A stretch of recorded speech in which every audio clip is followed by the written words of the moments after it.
नमस्कार, good morning, जय हिंद। स्वागत है आपका एक बार फिर से आपके अपने यूट्यूब चैनल पे, आपके अपने क्लासेस में, सुधीर ई क्लासेस में फिर से उपस्थित हूँ दोस्तों, आपके लिए बहुत ही महत्वपूर्ण 10 प्रश्नों के सेट के साथ। आज का आपका चैप्टर जो है मैथमेटिक्स का है और एवरेज का हमने सेशन लिया है। एवरेज का ये हमारा तीसरा सेशन है। इससे पहले का जो वीडियो आपने नहीं देखा होगा तो बिल्कुल देखिएगा जा करके। तो चलिए सेशन स्टार्ट करेंगे दोस्तों। उससे पहले रिक्वेस्ट करूंगा, चैनल पे पहली बार है तो चैनल को सब्सक्राइब कीजिएगा, बेल आइकन प्रेस कर दीजिएगा और ये सेशन पसंद आएगा तो लाइक, कमेंट और शेयर जरूर कीजिएगा। इससे हमारा एक हौसला अफजाई होता है दोस्तों, हम आपके लिए नए वीडियोस और लेके आते हैं। तो चलिए सेशन स्टार्ट करते हैं। और ये रहा ये आज के दिन का पहला प्रश्न आपकी स्क्रीन पे। 3 लड़कों की औसत आयु 16 वर्ष है। यदि उनकी आयु का अनुपात 4 समानुपाती 5 समानुपाती 7 हो तो सबसे छोटे लड़के की आयु कितनी है। दोस्तों ये प्रश्न जो है कैट के एग्ज़ाम में पूछा जा चुका है, एसएससी के एग्ज़ाम में पूछा जाएगा, तो बहुत इंपॉर्टेंट प्रश्न है। चलिए सॉल्व कर लेते हैं इसको।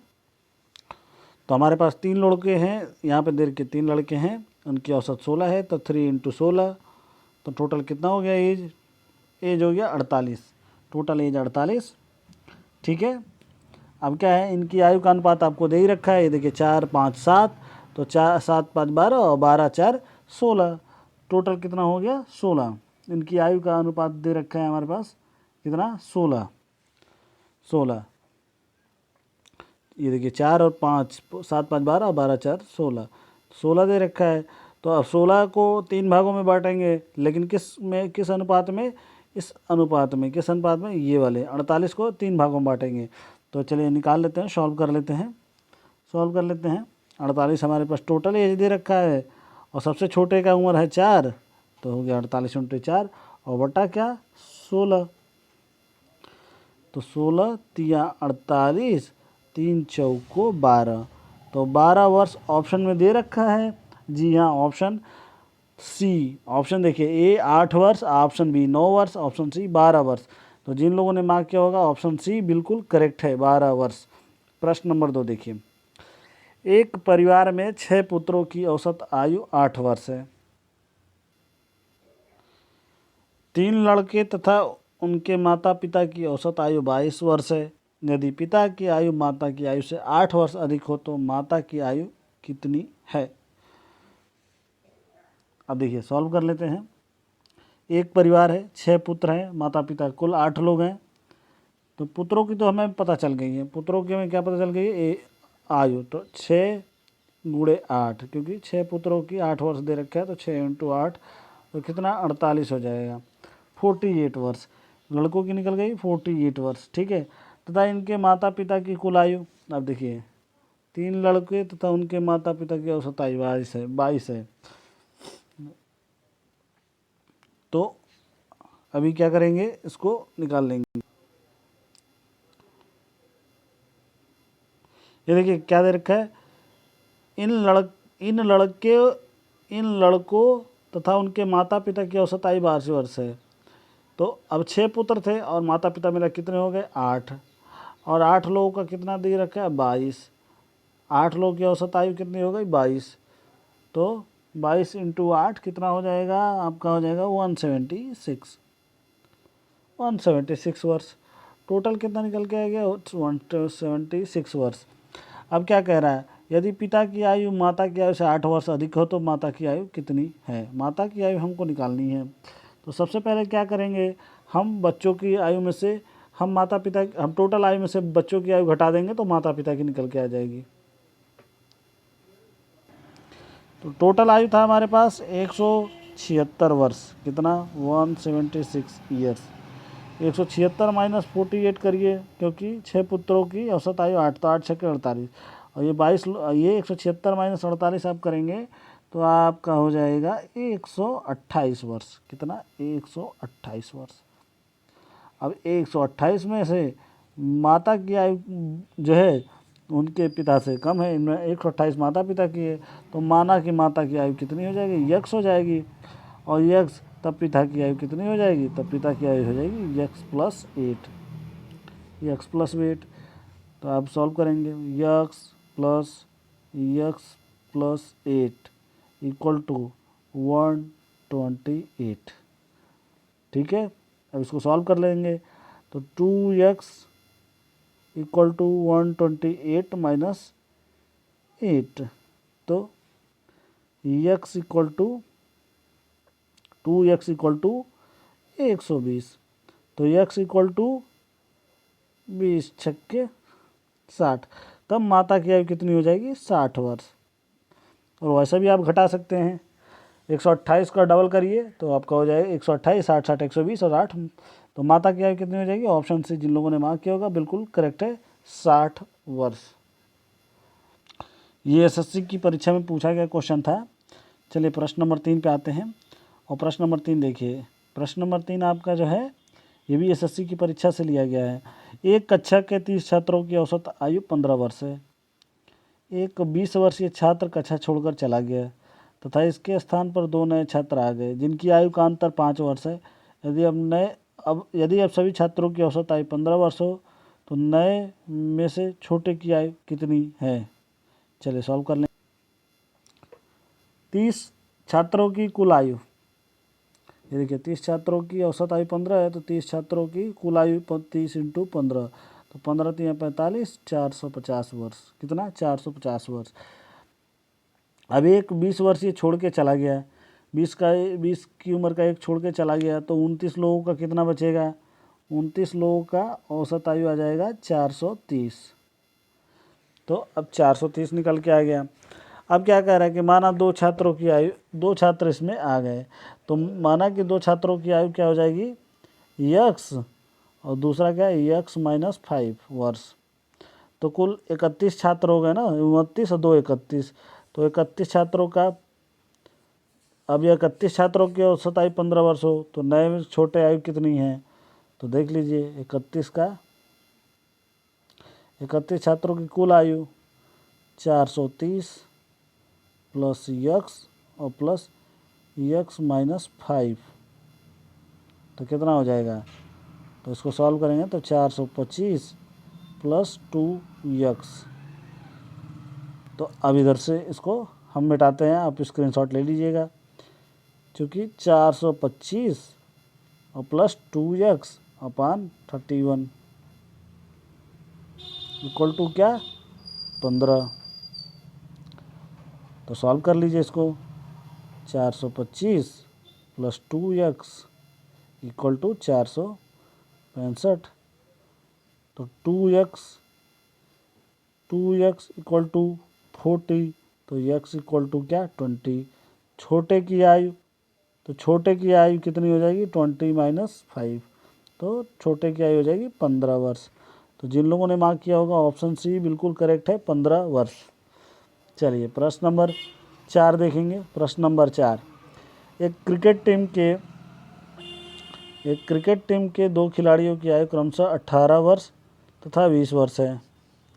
इनके स्थान पर 2 नए खिलाड़ी लेने से क्रिकेट टीम की औसत आयु में 2 माह की वृद्धि हो जाती है। दोनों नए खिलाड़ियों की औसत आयु कितनी है? प्रश्न बड़ा आसान है। देखिए एक दो लोगों का आयु कितना है हमारे पास? 2 खिलाड़ियों की है 18 और प्लस 20, तो टोटल कितना हो गया? 38। 2 नए खिलाड़ी लेने पर औसत आयु में वृद्धि हो जाएगी। 2 नए खिलाड़ी लेने पर औसत आयु में वृद्धि हो जाएगी, तो कितना हो जाएगा? आपका हो जाएगा 11 इंटू 2 माह इक्वल टू 22 माह।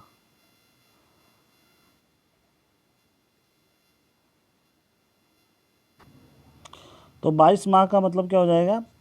22 माह का मतलब 1 वर्ष और 10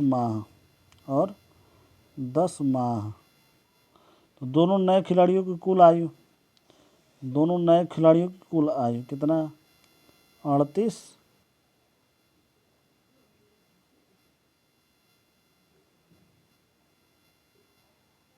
तो 38 वर्ष और प्लस 1 वर्ष 10 माह, 38 वर्ष और प्लस 1 वर्ष और कितना 10 माह, तो कितना हो जाएगा 39 वर्ष और 10 माह।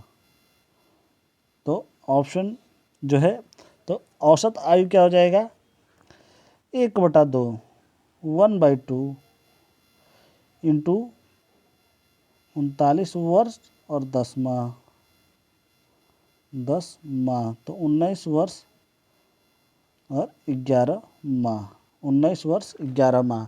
तो जिन लोगों ने मार्क किया होगा ऑप्शन सी बिल्कुल करेक्ट है, 19 वर्ष 11 माह। चलिए प्रश्न नंबर 5 देखेंगे।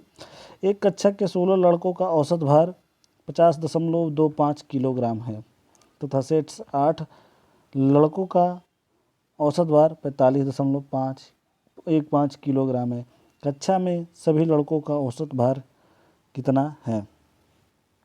तो पहले इन 16 का देख लीजिए, 16 इंटू 50.25 तो कितना हो जाएगा 804 किलोग्राम। बाकी के 8 लड़कों का कितना है 45.15 तो कितना हो जाएगा टोटल इसका हो जाएगा 361.2।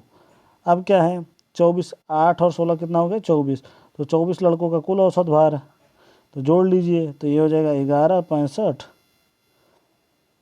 जैसे 804 और प्लस 361.2 बटा कितना 24, तो ये हो जाएगा 1165.2 और बटा कितना 24।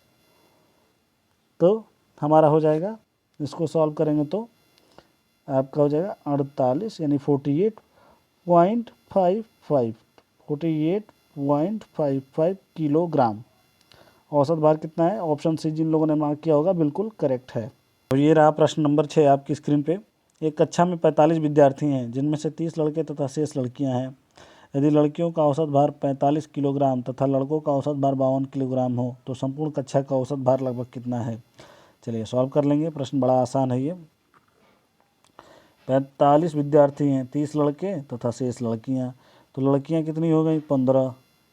आप हमारे पास 30 लड़के हैं तो 45 में 30 निकालेंगे तो 15 लड़कियां, तो 15 लड़कियों का औसत भार कितना है 45, तो 15 इंटू 45 कितना हो जाएगा 15 इंटू 45 और लड़कों का कितना है 52 किलोग्राम तथा लड़कों का औसत भार, तो लड़के कितना बचे 30, 15 लड़कियां निकल गई 45 में से तो लड़के बचे 30, तो 30 का कितना है 52, 30 इंटू 52 ये हमें कर लेना है, तो आप सॉल्व करेंगे तो 15 इंटू 45 तो ये हो जाएगा आपका 675 और 30 इंटू 52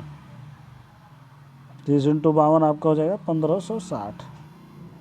दोनों को जोड़ लेंगे 675 और प्लस 1560 टोटल कितना हो गया 2235 कितने लोगों का है 45 लोगों का, तो 2235 का औसत भार निकालेंगे तो 2235 बट्टा 45 तो ये आपका हो जाएगा 49.67 किलोग्राम। तो औसत लगभग में पूछ रहा है हमारे पास, तो लगभग में है 49.67 किलोग्राम। तो आप देखेंगे इसको लगभग में हम 50 किलोग्राम मानेंगे, क्योंकि ये 67 जो है 50 से बेलो होता तो हम 49 मांगते, लेकिन ये क्या है 50 से ऊपर है तो 67 है, तो हम इसको लगभग में 50 किलोग्राम के हिसाब से मानेंगे। तो ऑप्शन सी जिन लोगों ने मार्क किया होगा बिल्कुल करेक्ट है, क्योंकि यहाँ लगभग में पूछा जा रहा है। प्रश्न नंबर 7 देखिए आपकी स्क्रीन पे ये रहा। देखिए प्रश्न नंबर 7 क्या कह रहा है, 8 लड़कों के समूह में से एक लड़का चला गया यानी 7 बचे तथा 56 किलोग्राम भार वाला नया लड़का समूह में सम्मिलित हो गया, तो फिर 8 हो गए। इससे समूह के औसत भार में 2.5 किलोग्राम की वृद्धि हो जाती है। नए लड़के का भार कितना है? तो पहले तो देख लीजिए हमारे पास 2.5 किलोग्राम की वृद्धि हो गई, तो 2.5 किलोग्राम की वृद्धि हो गई तो 2.5 किलोग्राम भार औसत में वृद्धि हुई, तो 2.5 किलोग्राम इंटू 8 करेंगे तो आपका हो जाएगा 16, कितना हो जाएगा 2.5 इंटू 8 तो आपको 25 चौको 10 यानी 20 किलोग्राम का आपका भार की वृद्धि हो रही है। टोटल वृद्धि कितनी हो रही है 20 किलोग्राम। तो अब जो है 20 किलोग्राम जो है वृद्धि हो रही है, ठीक है। तो 20 किलोग्राम की हमारी,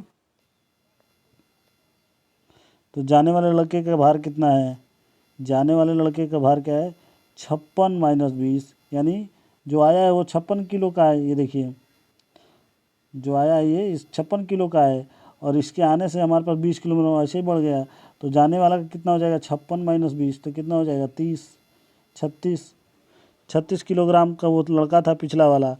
तो इससे क्या पूछा, नए लड़के का भार कितना होगा, नए लड़के का भार कितना होगा, इससे हमारा जो है 36 किलोग्राम। तो जिन लोगों ने मार्क किया होगा क्या, ऑप्शन डी बिल्कुल करेक्ट है, ऑप्शन डी बिल्कुल करेक्ट है। प्रश्न नंबर 8 देखिए, प्रश्न नंबर 8 आपकी स्क्रीन पे ये रहा। 20 लड़कों के एक समूह के औसत भार की गणना 89.4 की गई।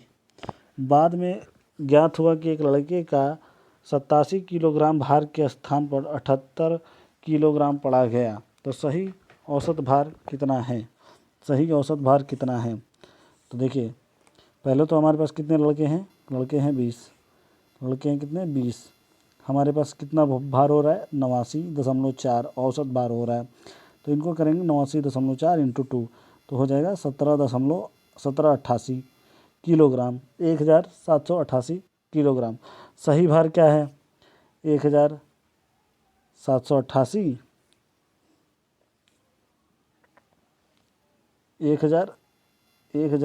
1788 और प्लस 87 और माइनस क्या 78, सही किलोग्राम हो जाएगा 1797। कितना हो जाएगा 1797। तो 1797 का औसत निकाल लीजिए, 1797 और बटा 20, तो 20, तो ये आपका हो जाएगा 89.85। तो जिन लोगों ने मार्क किया होगा ऑप्शन डी बिल्कुल करेक्ट है, 89.85 सही किलोग्राम सही औसत भार है। प्रश्न नंबर 9 देखिए, प्रश्न नंबर 9 आपकी स्क्रीन पे ये रहा। आईपीएल का सीज़न चल रहा है, उससे रिलेटेड है ये। किसी बल्लेबाज ने 12वीं पारी में 63 रन बनाए, जिससे उसके रनों की औसत में 2 रन की वृद्धि हो जाती है। 12वीं पारी के बाद उसके रनों का औसत कितना है। अब देखिए 12वीं पारी खेली 63 रन की, तो इसके रन के औसत में 2 रन की वृद्धि हो गई। तो अब क्या है 12वीं पारी के बाद उसके रनों का औसत कितना है। तो प्रश्न बड़ा ही सिंपल है। 11वीं पारी के बाद रन औसत कितना है, तो पहले 11 पारियों में उसका रन गति कितना औसत मान लीजिए यक्स था, पहले 11 में यक्स था, तब 12वीं पारी को जोड़ेंगे तो उसका कितना हो जाएगा यक्स प्लस 2, यक्स प्लस 2 हो गया। अब उसका एवरेज तो निकाल लीजिए, 12 x plus 2 minus 11 x equal to क्या 63, तो 12 x plus 12 x minus 11 x equal to क्या 63 और माइनस 24, ये हो जाएगा 12 दूनी 24, तो माइनस 24। तो x equal to 12 minus 11 x minus 12 x minus 11 x, तो यक्स और 63 माइनस 24, तो यक्स इक्वल टू कितना 39। तो यक्स की वैल्यू निकल गई। तो 12वीं पारी के बाद उसका कितना हो जाएगा यक्स प्लस 2, यानी 39 दोनों 39 और प्लस 2, तो कितना 41। तो 41 रन है ऑप्शन में, जी हाँ ऑप्शन ए देखिए 41 है। इन लोगों ने मार्क किया होगा ऑप्शन ए बिल्कुल करेक्ट है। प्रश्न नंबर 10 और आज के दिन का आखिरी प्रश्न। क्रिकेट के खिलाड़ी का 10 पारियों का कुछ औसत था। 11वीं पारी में उसने 108 रन बनाए तथा इससे उसकी औसत रन संख्या में 6 की वृद्धि हो गई। उसकी औसत रन संख्या कितनी है। अब देखिए 108 रन बनाया तो 6 रन की वृद्धि हो गई औसत रन गति में। तो चलिए सॉल्व करेंगे। माना कि 11 पारियों का औसत रन संख्या यक्स, माना कि 11 पारी का औसत रन संख्या कितना है, 11 पारी का औसत रन संख्या यक्स, तो 10 पारियों का कितना हो जाएगा, तो 10 पारियों का कितना यक्स माइनस 6, पहले क्या था 6 कम था, अभी जो है 11वीं इसने 108 रन की बनाई तो उसका 6 बढ़ गया। तो ये हमारा फॉर्मूला है। तो क्या हो जाएगा 11 x minus 10 x minus 6 equal to क्या 108। तो अब आप इसको कर लीजिए, x इक्वल टू कितना हो जाएगा, x इक्वल टू 48। ऑप्शन दे रखा है, जी हाँ ऑप्शन ए 48, 48 रन दे रखा है। जिन लोगों ने मार्क किया होगा ऑप्शन ए बिल्कुल करेक्ट है। इस साथ आज का ये सेशन समाप्त होता है। मैं मिलता हूँ आपसे एक नए वीडियो में कल के दिन। तब तक के लिए धन्यवाद। जय हिंद।